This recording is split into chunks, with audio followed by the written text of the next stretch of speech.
allez, pour faire une quiche, pour faire une tarte salée, pour faire là, on va faire une pâte brisée. Aujourd'hui, on va la faire au romarin parce que voilà, ça a un petit peu de goût.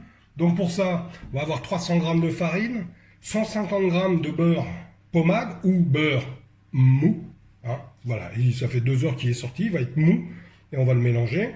On a une demi-cuillère à café de sel, la petite branche de romarin et puis 10 centilitres d'eau. Voilà. Alors, c'est tout simple, hein, la farine ici, le sel ici. Alors évidemment, on se lave bien les mains avant. Hein. Voilà, on mélange d'abord bien le sel et tout ça. Et on y va, on ajoute notre beurre qui est bien mou. Et là, on patouille bien. Voilà. Alors ça va devenir tout sec, hein, forcément, parce qu'il y a plus de farine que de beurre. Donc voilà, ça va devenir un peu tout sec. Et ensuite, on rajoutera l'eau.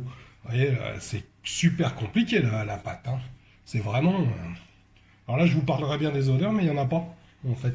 Ça a l'odeur de farine, mais de beurre mou.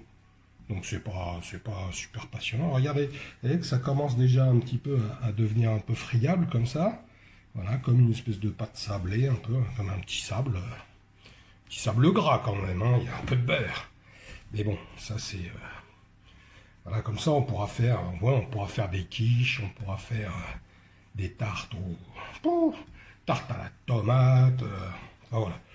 Là en l'occurrence elle est salée, elle sera parfumée au romarin, donc on sera bien dans une logique de tarte salée, mais c'est une pâte brisée. Donc maintenant, si vous avez envie de faire plus pour un gâteau, pour quelque chose comme ça, et ben ce que vous faites, c'est vous faites avec du... Ben, ça colle pas du tout, hein, on s'en rend compte. On va tout mettre, comme ça on va arrêter de sortir ces doigts toutes les 30 secondes. Voilà, alors on pétrit. On pétrit, voilà. Et à un moment, hop, on aura une boule. Là. Hop. Voilà. Donc ça, peu à peu, vous avez vu, ça colle de moins en moins. Au départ, ça colle super, alors on se dit, bah ça y est, je suis foutu, je récupérerai jamais mes mains. Donc, et au final, eh ben, si on finit par les récupérer, voilà. Donc voilà, moi j'aime bien bien pétrir pour... Voilà. Et vous avez vu, et là on est en temps réel, hein, il n'y a pas eu de coupure, on doit être à peu près, avec la présentation des ingrédients, on doit être à 3 minutes à peine. Là, hein, donc franchement, c'est juste... voilà. On se fait toute une idée des pâtes. Alors la pâte feuilletée, ça va être autre chose. Hein. On en fera une peut-être un jour. Et là, vous verrez que c'est un peu plus long.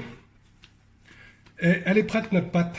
Donc là, on va faire ce qui va y avoir de plus long. Alors là, on va peut-être pas le faire en temps réel. C'est on va effeuiller le romarin. Donc je l'effeuille et on se retrouve tout de suite après. Il est effeuillé. Vous voyez, alors c'est ce qu'il y a de plus long. Alors bon, ça a une certaine résistance, il faut un bon couteau, ou alors vous prenez la moulinette. Et voilà, moi j'aime bien me servir toujours de mes couteaux, donc forcément. C'est un garçon, ça joue avec les couteaux les garçons. Hein, donc voilà. Donc moi je joue avec un couteau, un joli couteau japonais. J'ai l'impression d'être dans un manga. Là, je vais m'enlever un bout de doigt en direct. Heureusement qu'on n'est pas en direct. Mais on le laisserait, ça donnerait une petite animation.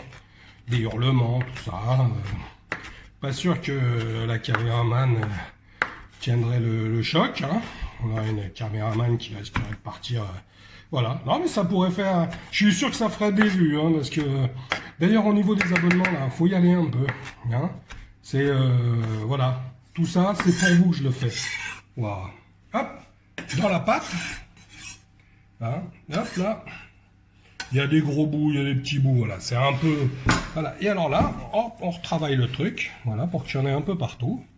Hein.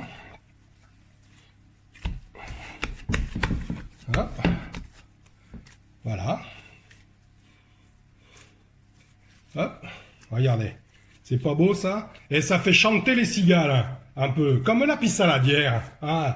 Oh, papé, on a bouché le puits. Le puisard est bouché. Oh papé, on n'est pas dans la panade. Ah, il va falloir appeler Manon des sources. Et voilà, et regardez, pof. Et là, on n'a plus qu'à étaler et on y mettra ce qu'on voudra. Voilà, donc vous avez une pâte qui est faite à peu près en 4 minutes. Hein. C'est-à-dire que ça prend 2 fois moins de temps que de descendre les escaliers, mettre son manteau, descendre les escaliers, aller au magasin du coin, revenir, enlever son manteau, s'essuyer les pieds sur le paillasson et préparer sa quiche. Là, vous avez déjà votre pâte. Regardez comme elle est belle. Voilà. Donc, après, on la garnit à ce qu'on veut. Il n'est pas impossible que moi, avec celle-là, je vous présenterai la quiche du diable. On se fait une quiche et on n'a pas envie d'aller acheter une pâte industrielle, donc on fait notre petite pâte brisée au romarin ou à autre chose. On peut mettre du thym, on peut mettre rien si on a envie de rien mettre. Si on veut que ça soit pour une tarte sucrée, on va mettre plutôt du sucre plutôt que de... Voilà. 300 g de farine, 150 g de beurre mou ou, comme disent les professionnels, beurre pommade. Une demi-cuillère à café de sel, 10 centilitres d'eau et 2 branches de romarin. Allez, au boulot!